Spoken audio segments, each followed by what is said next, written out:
महाविकास आघाडीचं संसद रत्न माननीय सुप्रियाताई सुळेंचं, माननीय बाळासाहेब थोरातांचं, माननीय उद्धवसाहेब ठाकरेंचं, कोटी कोटी हिंदुस्तानी का गौर उठा के मांगेंगे, सौगंध छत्रपति फुलेशाह अम्बेडकर राघोजी भांगरे की खाते हैं कि महाविकास आघाड़ी का ध्वज लहराएंगे और इस विधानसभा में जनसेवक अमित जी भांगरे को अंदर लहराएंगे। नमस्कार। व्यासपीठावरील सर्व मान्यवर उपस्थित बंधू आणि भगिनींनो, आज अमितला आशीर्वाद देण्यासाठी आपण सगळे आलेला आहात। मी सुरुवातीलाच माननीय बाळासाहेब थोरातांचे मनपूर्वक आभार मानते की आज मला माहिती आहे बाळासाहेबांची केवढी गडबड आहे, तरी बाळासाहेब आज अमित तुम्हाला आशीर्वाद देण्यासाठी इथे आलेला आहात। बाळासाहेब हे महाराष्ट्राचं अतिशय प्रेमाचं, जिव्हाळ्याचं, काँग्रेसच्या विचाराचं मोठं व्यक्तिमत्व आहे आणि मला विश्वास आहे की यावेळी आपलं सरकार आल्यावर बाळासाहेब अतिशय महत्त्वाच्या पदावर बसणार आहेत अशी माझी मनापासून इच्छा आहे। कारण बाळासाहेब यांचं कुटुंब हे काँग्रेसच्या विचाराचं आहे आणि मी स्वतः काँग्रेसच्या विचारांनीच लहानाची मोठी झाली आहे। त्याच्यामुळे माझी वैयक्तिक लढाई कुणाशी नाही आहे, माझी लढाई वैचारिक ही सगळ्यांबरोबर आहे। जे समाजात द्वेष पसरायचं पाप करतील त्या विचाराच्या विरोधात सुप्रिया सुळे ताकदीने आयुष्यभर रडेल हा शब्द मी तुम्हाला इथे द्यायला आले। आज अमित तुमच्यावर फार विश्वासाच्या नात्याने पक्षावर जबाबदारी टाकली आहे। वयाने तुम्ही लहान आहात, तुमच्या आयुष्यात तुमच्या मनातही मी विचार करत होते 28 वर्षापूर्वी मी 28 वर्षाची असताना काय करत होते। मनात फॉर्म भरताना थोडाशा उत्सुकता, थोडीशी भीती, थोडासा हे सगळं थोडं थोडं असणार, पण शेवटी लढेंगे और जीतेंगे। त्यामुळे ही लढाई तुमच्याच वयाचे आदरणीय पवार साहेब असताना ते पहिल्यांदा निवडणूक लढले होते आणि त्यावेळी सगळी यंत्रणा, ते तुम्हाला माहिती आहे की सगळी काँग्रेसची यंत्रणा तेव्हा पवार साहेब 27 वर्षाचे होते आणि सगळ्यांनी चव्हाण साहेबांना सांगितलं होतं हे कुठलं पोरग काढलंय, कशाला त्याला तिकीट देत आहे, काय नको उगाच रिस्क घेऊ नका, आपले सगळे बाकीच्यांना द्या, शरद पवार नावाच्या मुलाला तिकीट देऊ नका। पण शरद पवार चव्हाण साहेब असं म्हणाले पक्षामध्ये तुमचाही मान सन्मान झाला पाहिजे, पण पक्षामध्ये जोपर्यंत नवीन पिढी येत नाही तोपर्यंत छोटे छोटे बदल, हे अनेक वर्षाचा अनुभव आणि नवीन पिढीचा उत्साह हे दोन्ही मिळूनच पक्ष वाढतो। आणि तेव्हा आदरणीय पवार साहेबांची 27व्या वर्षी कैलासवासी यशवंतराव चव्हाणांच्या आशीर्वादाने त्यांच्या करिअरची सुरुवात झाली आणि तुम्ही त्याच वया गटात आहात। त्याच्यामुळे माझ्या यांच्याकडून फार अपेक्षा आहेत। 25, 30, 50 वर्षांनी शरद पवारांनी जसं महाराष्ट्राचं नाव केलं तसं आम्ही तुम्ही करावा अशी माझी इच्छा आहे। कारण का हा तालुका खूप प्रेमाचा आहे। मी ह्याच व्यासपीठावर, तिकडे व्यासपीठ होतं तेव्हा ह्याच इथे भाषण केलेलं आहे। आता येताना मला बरीच चिन्हही दिसली, मी चिन्ह बारकाईने बघितलं, कारण का त्या चिन्हाच्या खाली न्याय प्रविष्ट आहे असं दिसलं नाही। केस आज भी चालू आहे आणि ती लढाई कसं असतं, मी काय कुणाची उणी धुणी काढत बसत नाही आणि दुसऱ्याच्यावर मी हात कधी टाकत नाही। जे माझं आहे ते माझं आहे, जे तुमचं आहे ते तुमचं आहे, तुमचं घ्यायची मला सवय नाही। छोट्या घरात राहीन पण स्वाभिमानी आणि स्वतःच्या कर्तृत्वाने आपलं घर करेल। पण तरी काही लोकांनी गडबड केली, मी येताना पाहिलं, चष्मा लावते जरा वय झाले थोडस, चष्मा लावून बारीक बारीक बघितलं, तिथे काय दिसेना। मी आता फोटो काढणार आणि कोर्टात जाणार की इथे चिन्हाच्या खाली न्याय प्रविष्ट लिहिलेलं नाही, हा कोर्टाचा अभिमान आहे। आणि एक गोष्ट सांगते, ते त्यांना अजून अदृश्य शक्तीने दिलेलं नाही। कोर्टात केस आजही चालू आहे, कारण का तो पक्ष हा आदरणीय पवार साहेबांनीच स्थापन केला आणि त्यांचाच आणि तुमच्यासारख्या असंख्य प्रेम करणाऱ्या काँग्रेसच्या विचाराच्या, आदरणीय पवार साहेबांच्या विचाराच्या सहकाऱ्यांचा आणि कार्यकर्त्यांचा तो पक्ष आहे. त्यांनी पक्ष नेला, अदृश्य शक्तीने ताकद दिली, पक्ष फोडला, चिन्ह फोडलं, घर फोडलं, काय केलं नाही त्यांनी सांगा. त्यांना वाटलं आम्ही घाबरू, त्यांना वाटलं नको नको म्हणू. त्यांना शरद पवारची ताकदच माहिती नाही. शरद पवार एकटा लढेल, मोडेल, पण कधीही दिल्लीच्या तख्तासमोर वाकणार नाही. आणि त्याच्यामुळे मला या सभेत हेच सांगायचंय, माझी लढाई त्यांच्याशी नाहीच आहे. अरे जो डरता है उससे क्या लढोगे, लढना है तो अपने ताकदवर से लढो. आता मी तुम्हाला उदाहरण द्यायचं, माझा बिचारा ड्रायव्हर आहे, त्याचा पगार मीच देते.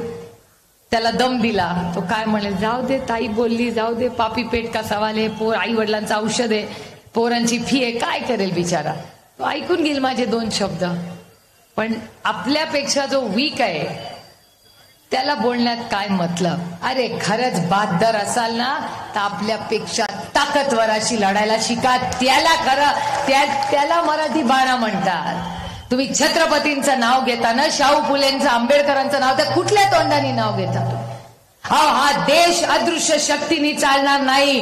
हा देश डॉक्टर बाबासाहेब आंबेडकरांच्या संविधानाच्या ताकदीने हा देश चालणार आहे, कुणाच्या मनमर्जीने नाही चालणार. म्हणूनच 31 खासदार निवडून आले ना. काय होतं आपल्याकडे? अरे आम्ही, तुझ्याकडे तर सगळं आहे, माझ्याकडे तर बोलबाला होता, तुझ्याकडे चिन्ह आहे, माझ्याकडे चिन्हही नव्हतं. 1 वर्षापूर्वी, अजून मला तो दिवस आठवतोय, आज 29 ऑक्टोबर आहे. 30 ऑक्टोबरला माझ्या मुलीचा वाढदिवस असतो. 30 ऑक्टोबरला माझ्या मुलीने विचारलं की ताई, आई माझा वाढदिवस आहे, तू कुठे असशील ना आमच्या बरोबर? मी तिला म्हणले, बघ, वडील आणि मैत्रिणींबरोबर वाढदिवस करायचा असेल तर मुंबईत राहायचं, आणि वाढदिवसाला आई हवी असेल तर तुझी आई लढण्यासाठी सुप्रीम कोर्टात चालली आहे, तू ठरव तुला काय करायचंय. मला अभिमान आहे माझ्या लेकीचा. माझी लेक माझ्या बरोबर सुप्रीम कोर्टात सकाळी 11 ते संध्याकाळी 5 उभी राहिली, पण वाढदिवस आम्ही साजरा केला नाही. ह्याला जबाबदारी म्हणतात हो इथेच. त्याच्यामुळे लेकींमध्ये तुमच्या फार ताकद आहे हो. छोटंसं झालं तर आम्हाला रडायला येतं, पण जेव्हा आमच्यावर घात होतो ना तेव्हा तुमच्या लेकी तुम्हाला अभिमान वाटेल अशा वागतील. माझी जया वागली तशी. काय घाणेरडा आरोप माझ्या जयावर केला. जया जेवढी बाळासाहेबांची मुलगी आहे तेवढी आपल्या सगळ्यांची बहीण नाही, आपली लेख नाही, ती या महाराष्ट्राची लेख नाही. आणि आपल्या लेखीवर तुम्ही घात करता, ही तुमची संस्कृती? मला विचारा, मला आश्चर्य वाटतं, जे तुमच्या विरोधात ज्यांनी फॉर्म भरलाय, कुठल्या का पक्षाचे असे ना, एकाच्या तरी हिंमत झाली का म्हणायची की त्या भारतीय जनता पक्षाच्या नेत्याचा मी जाहीर निषेध करतो, माझ्या बहिणीबद्दल काय बोलले? झालं का कुणाची हिंमत? आज जयावर बोलतायत, उद्या तुमच्या सगळ्यांवर बोलतील. अहो आमचं घर फोडलं, पक्ष फोडला, सगळं फोडलं, आम्ही कोर्टात गेलो. लोक म्हणतात शहाण्यांनी कोर्टाची पायरी चढली नाही. तुमची शहाणी डायरेक्ट सुप्रीम कोर्टाचीच पायरी चढली. काय करणार? संघर्षाचा काळ होता. माझ्या 80 वर्षाच्या वडिलांना ह्याच अदृश्य शक्तीने 1 नाही 8 वेळा इलेक्शन कमिशन मध्ये 4 तास बसवून ठेवलं.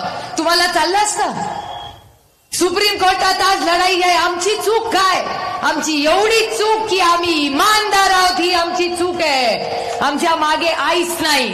आता नगरकर म्हणतील आईस म्हणजे काय? आईस म्हणजे बर्फ.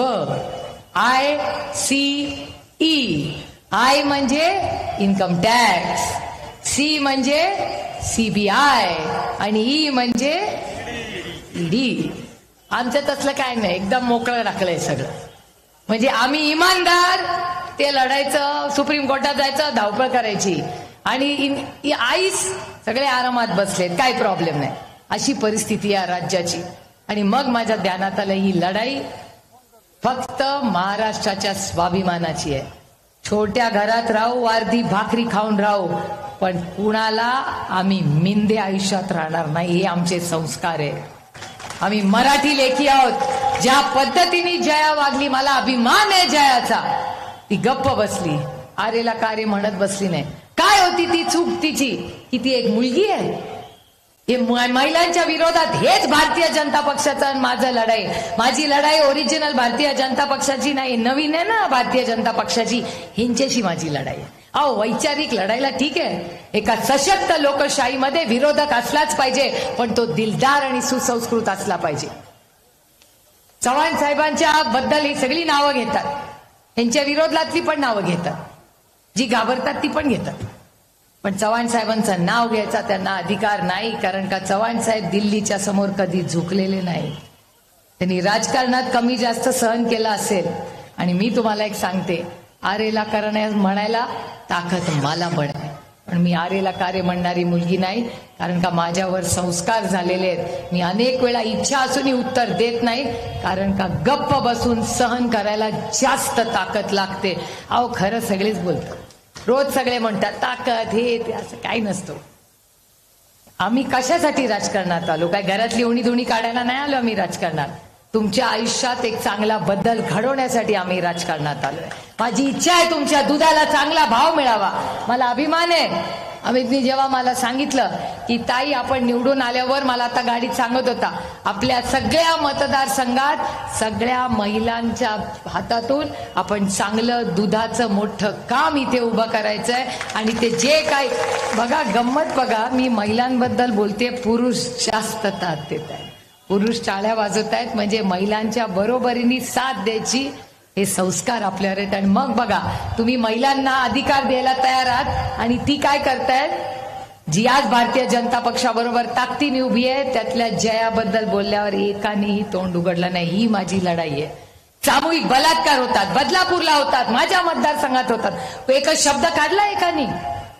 तुमच्या कांद्याला भाव मिळालाय. या संपूर्ण महाराष्ट्राच्या मागच्या लोकसभेमध्ये सगळ्यात जास्त कांद्यावर कोण बदला असेल तर सुप्रिया सुळे आणि राष्ट्रवादी काँग्रेस पक्ष. ही कोणी बोलली? एक शब्द कोणी काढला नाही कांद्यावर. सोयाबीनच्या भावाबद्दल कोणी बोललं? दूध, सोयाबीन, कपास, कोण काय बोललं नाही. मिळालं तुम्हाला पैसे? इथे 25-26 रुपये देतात, पुण्याला 75 लिटर दूध आहे, मधले पैसे जातात कुठे?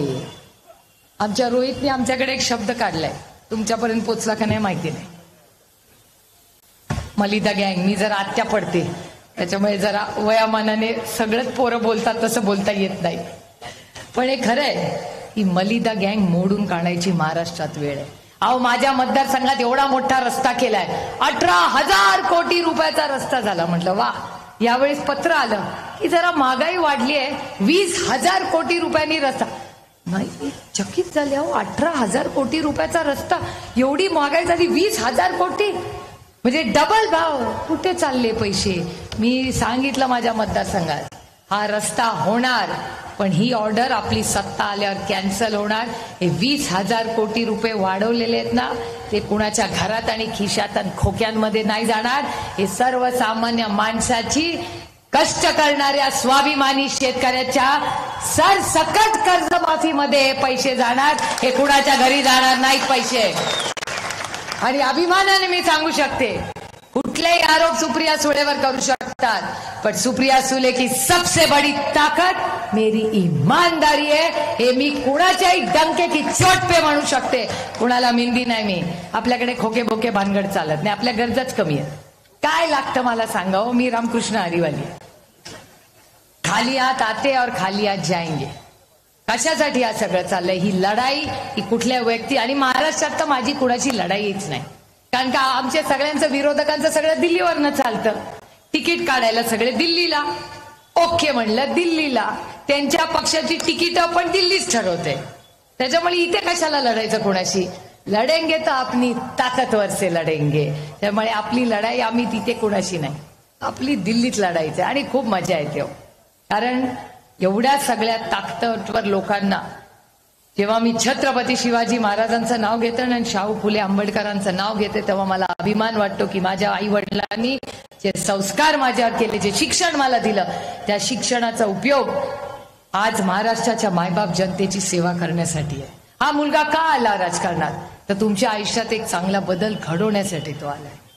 आणि ही नवीन संस्कृती, नवीन लिडरशिप, नवीन नेतृत्व आलंच पाहिजे. पण ते कसलं आलं पाहिजे? गोलमालवाला नको आपल्याला आणि कोर्ट केसवाला पण नको.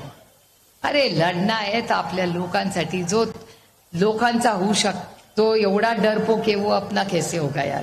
उद्या आणि काहीतरी केसेस बेसिस अदृश्य शक्तीने सुरू केलं की झालं परत अजून कल्याण. त्याच्यामुळे लक्षात ठेवा, माझं तर म्हणणं आहे की छोटं घर असलं तरी चालेल, पण माणूस जागेवर राहायला पाहिजे, लढला पाहिजे. मी माझे वडील म्हणून नाही, पण मला अजून आठवत आहे सगळ्या प्रेसवाल्यांनी सगळा पक्ष निघून गेला होता तेव्हा त्यांना विचारलं होतं की तुमच्या पक्षाचा विश्वासार्हता चेहरा कोण. त्यांनी हात वरती केला आणि सांगितलं शरद पवार. त्याच्यामुळे ताकद आहे ती. एक लक्षात ठेवा कि सत्य परेशान हो सकता है लेकिन पराजित नहीं हो सकता. त्याच्यामुळे तुमच्या विरोधात सगळं वापरलं जाईल, साम दाम दंडभेद सबका चलेगा. माझं तर म्हणणं आहे सगळ्यांनी सगळं घ्यावं. काय करायचं तुम्हाला माहितीये मी काय म्हणते. मी प्रचाराला परत येईनच तेव्हा बोलीनच हे सगळं. ज्यांच्याकडे जास्त आहे त्यांच्याकडून घ्यायला काही कमीपणा नाही आपल्याला, बरोबर आहे की नाही. नाहीतरी त्यांचं कुठले, आपण टॅक्स भरतो तिथूनच तर जातं. त्याच्यामुळे हे सगळं जे गलिच्छ महाराष्ट्राचं राजकारण आहे, हे राजकारण आपल्याला बदलायचं आहे आणि ह्याच्यासाठी मी तुम्हाला मत मागायला आले. आणि मी अभिमानाने मत मागू शकते, कारण का मला माहिती आहे की मी जे मत मागते तुमचं पवित्र मत हे या संपूर्ण भागाच्या विकासासाठी जाणार आहे, महाराष्ट्राच्या विकासासाठी जाणार. आणि प्रत्येक आई आणि वडील इथे बसलेत. काय तुम्हाला हवंय हो? माझ्या पोरांनी शिकावं, पोरींनी शिकावं आणि स्वतःच्या कर्तृत्वाने स्वतःच्या पायावर उभं राहून डॉक्टर, इंजिनियर, आर्किटेक्ट काहीतरी व्हावं.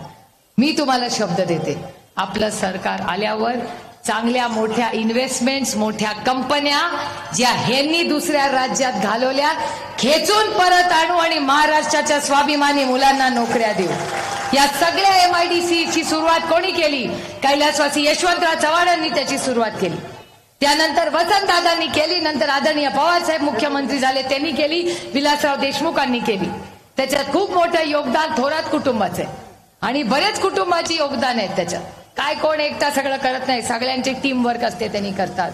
पण आज नंतर जेव्हा जेव्हा इन्व्हेस्टमेंट या भारतातील पहिला चॉईस त्या इन्व्हेस्टमेंटचा महाराष्ट्र असेल, अशी परिस्थिती या राज्यात करून ठेवा. त्यामुळे करण्यासारखं खूप आहे. भ्रष्टाचार मुक्त महाराष्ट्र.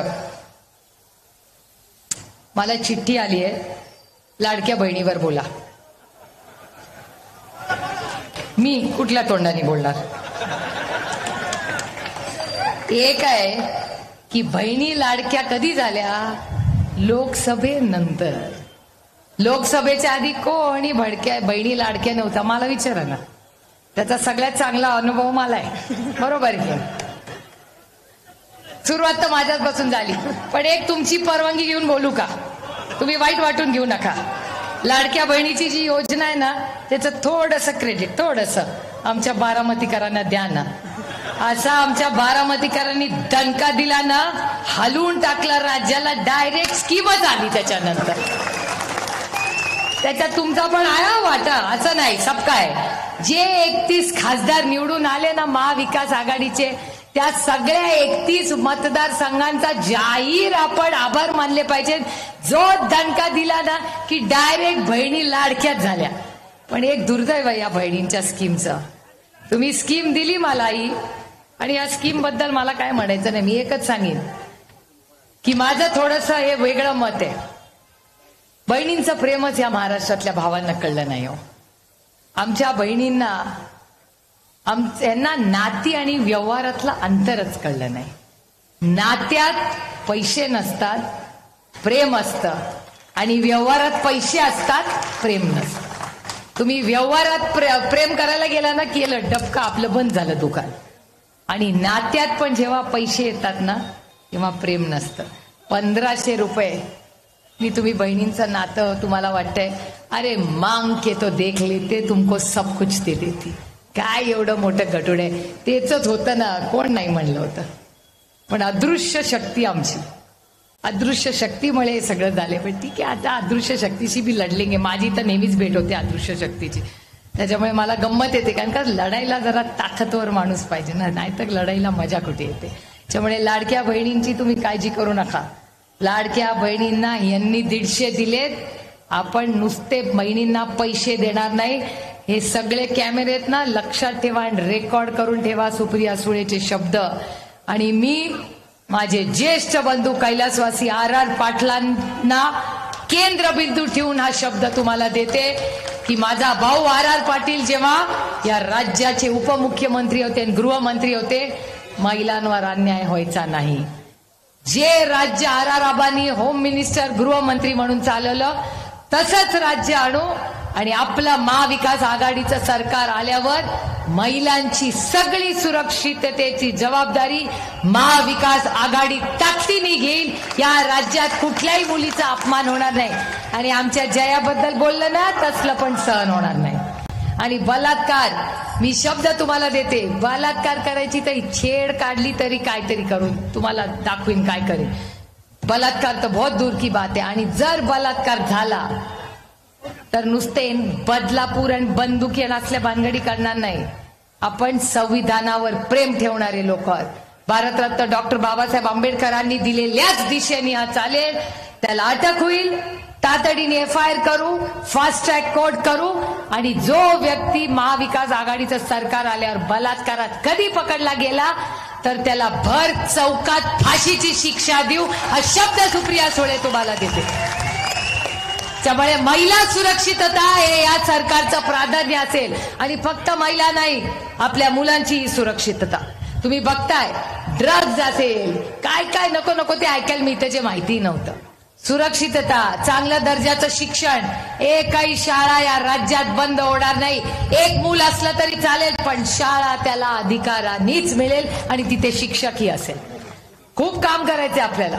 आणि म्हणून अमित सारख्या युवा पिढीला माझ्या त्यांच्याकडून खूप अपेक्षा आहे की तुम्ही नवीन क्रांती घडवा, पारदर्शक काम करा. कुणाच्याही आहारी ती गेली बाकीची तसे जाऊ नका. इस पार्टी में डरना मना है. काही घाबरायचं नाही. आपला नेता नुसता नेता नाही, तो महाराष्ट्राचा योद्धा आहे. त्यांचं वय काढलेलं त्यांना आवडत नाही, पण जर 80व्या वर्षी शून्यातून ते विश्व उभं करू शकतात तर आम्ही आपण नक्कीच करू शकतो. आणि आपण सुशिक्षित आहोत, चाप चालू आहे. त्याच्यामुळे ताकदीने राष्ट्रवादी काँग्रेस पक्ष जो ओरिजिनल आहे, कोर्टवाला नाही, ज्याच्यात खाली लिहिले न्याय प्रविष्ट आहे, गॅरंटी पण नाही किसका आहे, तिथे लावतात आणि त्याच्या शाद्यात लिहिलंय न्याय प्रविष्ट. ती केस मीच लढते. मला काय कमीपणा वाटत नाही कोर्टात जायला. कोर्टात काही नाही गेले 8-10 दिवस तर असं वाटते अरे बरेच दिवसात लढलोच नाही कोणाशी. ही कोणी येत पण नाही कोर्टात, मी जाते कोर्टात. मला काय कमीपणा वाटत नाही.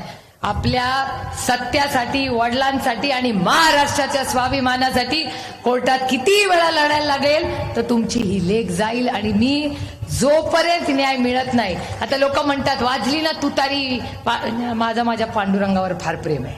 माझं डायरेक्ट कॉन्टॅक्ट आहे माझ्या पांडुरंगाशी. तेव्हा जेव्हा हे झालं तेव्हा मी पांडुरंगाला म्हणाले की काय रे बाबा पांडुरंगा, माझं काय चुकलं, तू सगळं पक्ष चिन्ह सगळंच घेऊन गेलं. पक्ष झालं, चिन्ह झालं, कुटुंब झालं, आता काय करू मी. कदाचित थोडीशी परीक्षा घेत होता पांडुरंगा. दिलेली परीक्षा चांगली असतं, मधूनातून चांगल्या गोष्टींची जाणीव होते. आणि पांडुरंगांनी काय मला द्यावं, माझ्या पदरामध्ये तुतारी वाजवणारा माणूस टाकला. आता मला सांगा, अकोलेमध्ये जेव्हा लक्ष्मी कलेक्शनचं उद्घाटन झालं तेव्हा तुतारी वाजली होती की नाही? जेव्हा तुम्ही पंचायत समितीची बिल्डिंग काढली तेव्हा पण तुतारीच वाजली होती. जेव्हा लग्न कार्य असतं तेव्हा पण तुतारीच वाजते. त्याच्यामुळे कुठलंही नवीन चांगलं काम करताना तुतारी वाजवणारा माणूस तिथे असतोच. आणि जेव्हा छत्रपती शिवाजी महाराजांनी युद्ध पुकारलं तेव्हा ही तुतारीच वाजली होती. त्याच्यामुळे ही तुतारी ही महाराष्ट्राच्या नवीन युगाची नांदी आहे. त्यामुळे मला विश्वास आहे की आपण सगळे शेतकऱ्यांसाठी, ही महागाई रोखण्यासाठी आणि महाराष्ट्राच्या स्वाभिमानासाठी तुमच्या या युवा नेत्याच्या मागे खंबीरपणे उभे राहाल. अजून त्याचं भाषण व्हायचंय. मला काँग्रेसच्या माझ्या सहकारी संजय जगतापांचा फॉर्म भरायला जायचंय. त्याच्यामुळे पुन्हा प्रचाराला येईनच. आपण अमितचं भाषण ऐकल्याशिवाय, त्याला आशीर्वाद दिल्याशिवाय जाऊ नये अशीच विनम्र विनंती करते आणि आपल्या सगळ्यांची रजा घेते. रामकृष्ण हरी. रामकृष्ण हरी. धन्यवाद ताई. नक्कीच आपण अतिशय उत्कृष्ट असं मार्गदर्शन केलं. यानंतर सर्व मित्रांना विनंती आपण सर्वांनी जागेवर येऊ.